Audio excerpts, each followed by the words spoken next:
Hey everyone, welcome to this edition of Sport Fishing on the Fly. Here with Dave Jensen, and we're actually in central Alberta, and we're actually hunting some big browns. We're actually trophy hunting big browns. I guess that would be the name of the show. That's the name of the show. We're being stealthy right now because we're going to need to be stealthy, and we're going to spend a lot of time waiting. So as the show goes on, you're going to see us doing a lot of false casting, a lot of sitting around while we're waiting for these big browns. But Dave just happens to know where they're all sitting. Doesn't have names for them yet, but I think that's coming. So stay tuned for today's episode of Sport Fishing on the Fly, because it's trophy hunting big browns.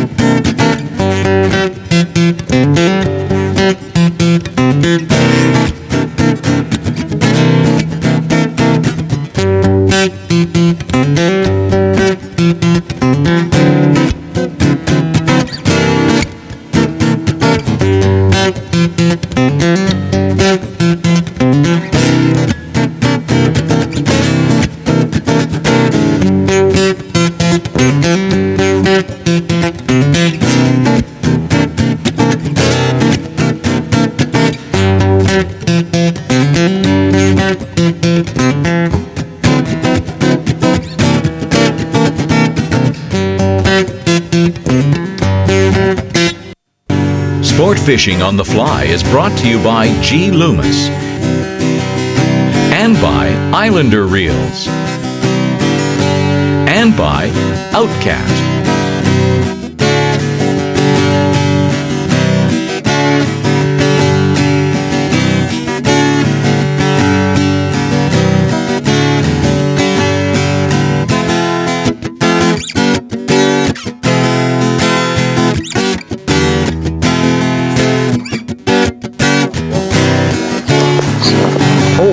He just rose again.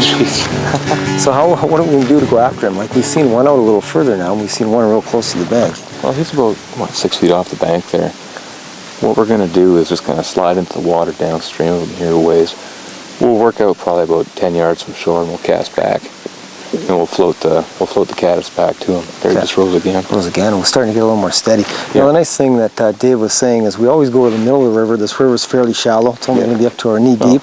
Tops, yeah. And again, it makes it easy for the cast, because then we can cast and kind of quarter upstream this way, keeping the line out of the fish's line, not scaring them. Exactly. You want to avoid the slack water on the inside, because what that'll do is create a drag, and you're pretty much shot before you get your second cast on. Excellent. Oh, there he is again. Let's go out there and see if we can get out.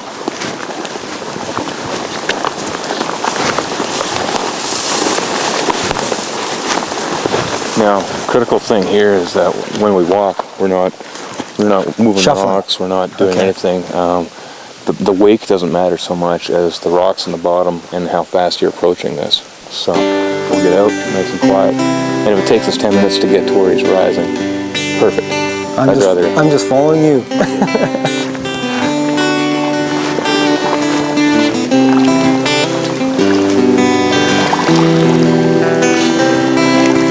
Caddis are starting to move in. Yeah, starting to flutter on the surface. That's what we want to see. Now it's the waiting game. Now we just got to wait for him to rise again. So do you usually wait until they're in a feeding pattern? It depends. If I get a line on where the fly is, I know that these fish really love caddis flies, so I'll kind of angle it in and work my way up. As soon as I get a spot on him, his exact location, I'm pretty much going to catch, or not catch, I'm either going to get a hit or land a fish. Right. It's just the way it is on this river. If you can lay your line out well, you'll get a take. Okay. But you got to know where he is, and you don't want to march right in there, because... Well, you don't know if he slid back, right, or moved up. Well, typically, like, you see that this guy's pretty much been consistent here. That one, the other one went up the bank, like I said before we got here, there's two fish here. Right. The one is always right there. Always. He's there. It's where he lives. It's just the way it is for him. The other one, sometimes he's here, sometimes he's out. Excellent.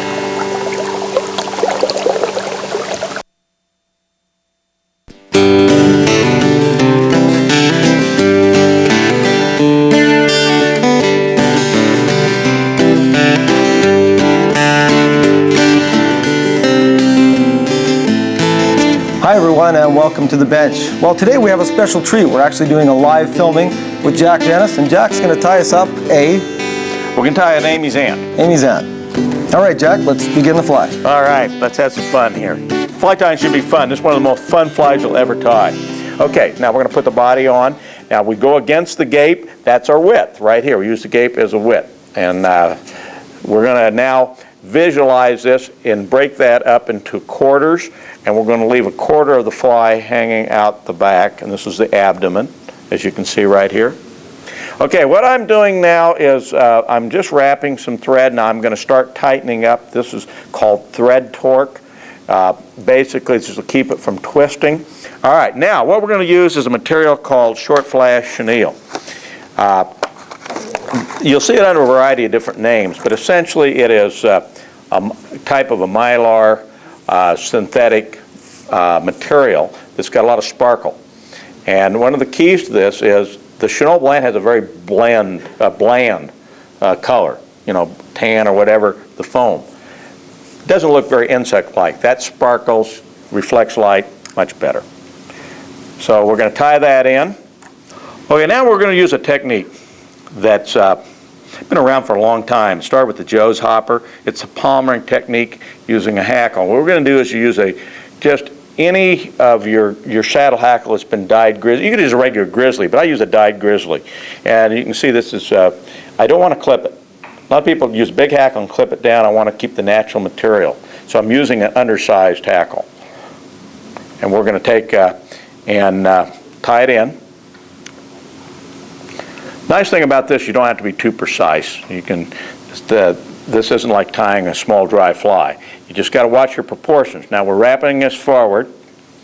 Now I'm visualizing again about 1/3 to 3/4 of the way down here. We're going to leave some room here. We're going to tie that off.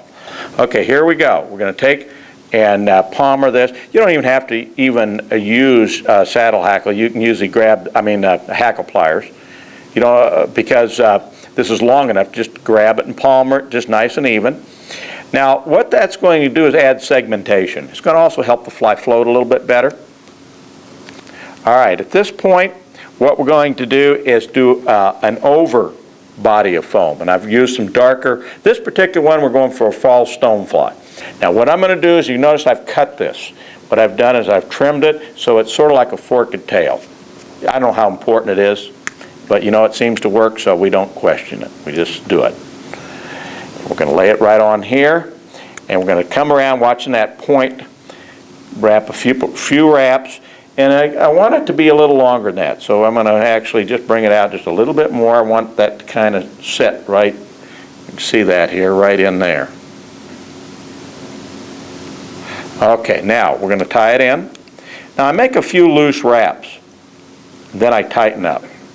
Now at this point we're going to put on some legs. Now we experimented with a lot of different legs material, and I've come up with the best has been these round legs. This is just a regular foam round and with this darker color. Okay, here we go. We're going to take this and put this right into the side. Now notice how I've laid that in. It's right between the foam, and I'm going to make a loose wrap, then make a few more tight wraps. I got to kind of watch that point there. Then we're going to come around on the other side, do the same thing. Now I'm going to pull it tight. This is very important. Use our thumbnail, pushing it down, and then tying it in. That'll keep that from being loose. Again, make it more durable. Now we've got to allow that room that we had before, because that's where we're going to put a wing on. We're going to come on with this rainbow thread that we talked about, and we're going to tie that in. Now how much you need is acquired taste. It's just going to take you a while to see how much you need. It's just, I could tell you it's 40 strands and you'd be taking 10 hours tying this fly, but you'll just figure it out. One of the things you want to do is make sure you don't go beyond the end of the body. We're going to tie that in. Now this is kind of critical, is getting it so that it spreads out. You don't want it like a streamer wing. And so what we got to do here is we've got to work with some elk hair. Now, a lot of times what I'll do is if I don't think I have enough, I can always add a little bit more to it, you know, on the thing. So don't hesitate to be, if you're not satisfied, go back and redo it again. Okay, Now what you can see right now, we get it and we end up with this nice hair that's nice and even, as you can see right here. And you can see we have just nothing but the long ones. Now, here's going to be the key on this, is how we spread this out. I'm going to push down. Notice it's flat like that. And this is the way you want all this to roll. And this, now what I'm going to do is I'm watching and I'm trimming so that I get it nice and even to match. Now, watch my thumb here. I'm going to push it down. See how it spreads out like that? And then I'm going to gather that up with a few loose wraps. What I'm going to do is brush this so as we're talking, that's going to soak into the hair. And because it's flexible, it's not very heavy. And if you do that with all your flies, any of your hair flies like this, now as I tie it, if you just look right here and you can see how it just penetrates right into the hair. I'm essentially going to bond that. All right, now while that's still like that, we're going to add some dubbing. And we're going to dub the thorax. And what I try to, we're going to be talking several different dubbing techniques, but what I like to do is I pull it and move it out like, as you can see right here, it's rather than try to put it all on little pieces, I stretch it across the thread and then work my way through. The nice beauty about this is a big fly, so it's not like a little dry fly you want nice and tapered. We want a big chunk of fur there. As you can see, it's nice and rough and ugly. Now we're going to take and fold that back and then tie that down. And that's going to form a little thorax. Then we're going to come up here and cut it. Okay, here we go. We're going to put the leg on the side. You can see right there it's on the side, and we're going to, whoops, going to stay there. We're going to have to tighten that down a little bit. And we got one on one side and one on the other. Now what I'll do is I'll just wrap one so I can even them out like that and then pull down on it. Now at this point, there's a lot of times the guys that tie this fly will want to put foam or something on top to be an indicator.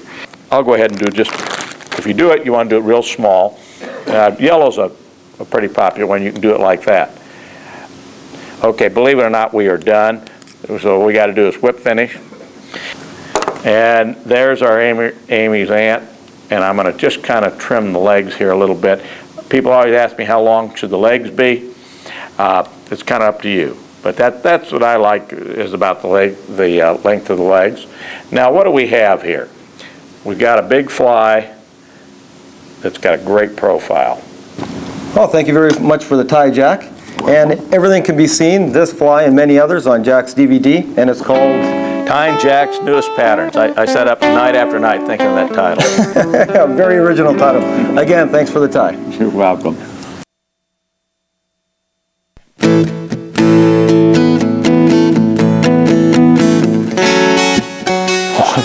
Going pretty steady. What do you think we should do? Well, the honest answer is that I've lined this fish 5 times already without catching it. So what I've done before, and we have to learn by, trial and error, is every time I've kind of gone between the rocks here and then cast up in the slack trying to get onto that seam line. Yeah. And then of course he does the loopy-loops in the flat water. So we got to get out. I think we got to get out. Got to get out in the water. That's my opinion. How deep? Is it going to be fairly deep? You got stilts. There he goes again. Oh man. And again. Oh, and there's another one back. There's 2 browns for sure. We might be seeing that was a brown. That was a brown. You saw the head and that kind of thing. So why don't we try? We'll try getting you out here. We'll try to get onto this seam line anyway. Okay. And then we'll go. Well, let's go and see how deep it is. I don't think I need my glasses for this one. No.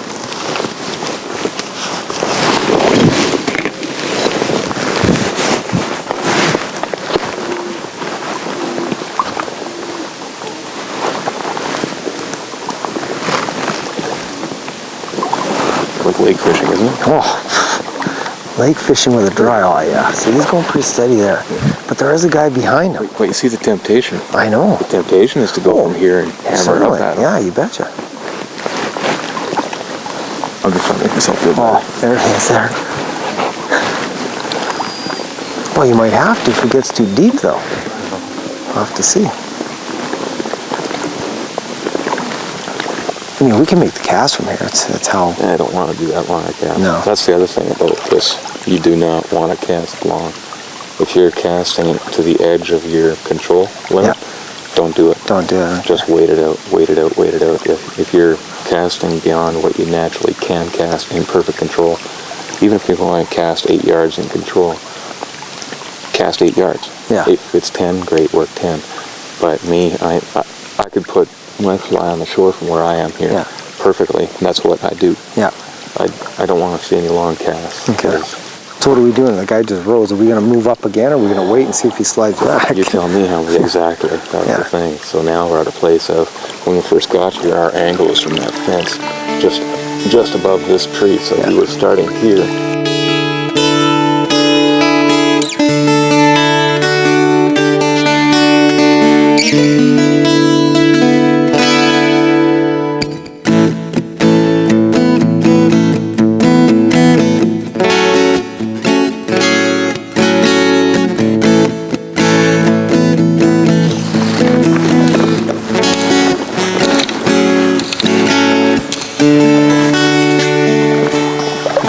Might be too big.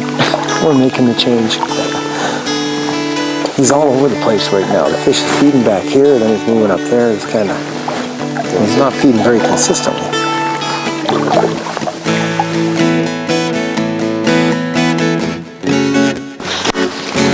Oh, yeah, baby. That was right where he was. Yeah! He nailed him. And he snarked it right away. You see him, Sky? Oh, was that outstanding or what?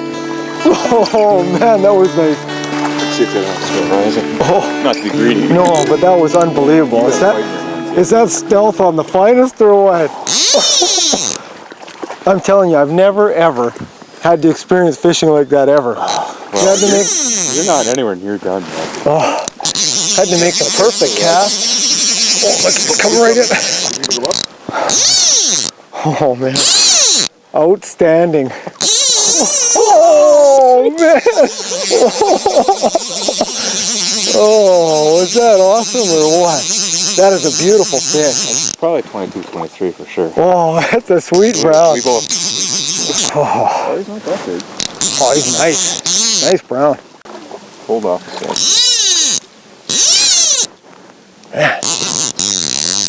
You know, you're looking at some weight here. You know, they're not small fish. 4-weight rod with big brown on the dry. Oh man, got this real crank too. And that's what's special about it. It's all on the dry, and it's all stealth fishing. Like I say, you get the approach right, you get the presentation right. Yeah. You're chucking an oversized caddis in there. I am. Doesn't matter about the Yeah. fly. I'm chucking a good fly, but you know what? You get nervous again. It's like you start thinking, geez, there's stuff behind me. I got to get the good cast. You know, I've cast to a heck of a lot of fish, and that was, starting to drive me a bit. There's still a bigger fish rising in there. Oh. Get that head up. Okay. Oh, that's a big head. That's a big head, is right. That's a beautiful fish. Yeah, man. Yeah, I'm gonna wait. Boy, they're tough. Tough fish. Oh, man. Okay, let's get. That's the big boy up there. Is it? Let's get this. Oh, look at the head. Yeah, I can't take it. Yeah. Okay. No, I'm getting greedy. There he goes. Nope. You want to touch that sword? Huh? Oh, man. Okay. He's got it. Yeah, he's just barely hooked, isn't he? He's still got a lot of energy. He does. Most of it's all weight energy, mind you. It is. The size of this fish. I just don't want to get him in the weeds here either. Oh, yeah. Dave. Oh, man. Look at that. Oh. Well, I'll let you show everybody. Oh. Sure you don't want to pick it up? Oh, I'm gonna be grabbing it. Okay. Look at that. I'll hold the handle for you. Look at that. Is that a beautiful fish on the dry fly? Where's the dry now? Oh, look at that, right in the corner. You got it? Yep, I'll just pull it off if I can get it. Well, let's know it. Oh, I got it. There we go. Water. Oh, look at that. Is that a dandy or what? Look at how beautiful they are. Yeah. The big snouts on them, the healthy fish. Absolutely. How fat they are. How long is that guy? Oh, man. That's a big fish. How long do you want that to be? Oh. That's got a 22 for sure. Yeah. Maybe as good as 23 plus. Sweet. Maybe. Absolutely beautiful. That was incredible. I'll make you a trade here. Okay. Yeah, I just like to hold them for everybody. I can get my hands. Just gonna hold them this way. Look at that. Is that special or what? Look at that fish. Oh man, I just love it. Get him a little water. I think he's ready to go. All right. Well, should we go take him into the current? Yeah, let's go. revive him. Sure. I'll let you do the honors. Okay. Since you're the guide. Yeah, well. What a nice fish.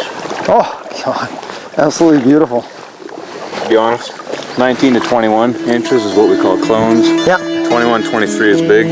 Then you get really big. So this one's about 23, we figure. Yeah, it's about 23 by the net was about there, so. Oh yeah, that is just beautiful. We like those. You wanna do the honor? You betcha. He wants to go. He's gone. Gone. Look at the lunker. Good stuff. Oh yeah, I man. hate to get greedy, but there's another fish in there. And you know what? I don't want to waste any time because It's dark is coming. yeah, it is coming. So I'm just wondering. I think I'll sub in for Grant and let Granny give that a go. Hey, what do you think? I think it might be an idea. Excellent.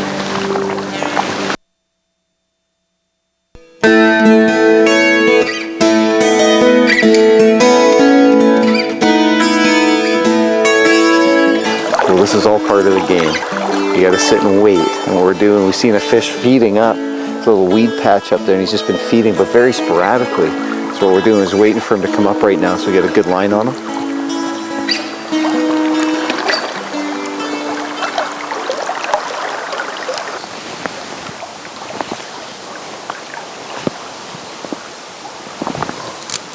Yep. That was the one. Let's hit the bank for a couple minutes and see what he does. Okay, take a break. Take a break, rest Get the one nerves. shot at him, holy cow. Well, that's it for today's show. One fish. But it was a nice one. Don caught a nice fish. We also showed you a lot of the techniques that we were using today.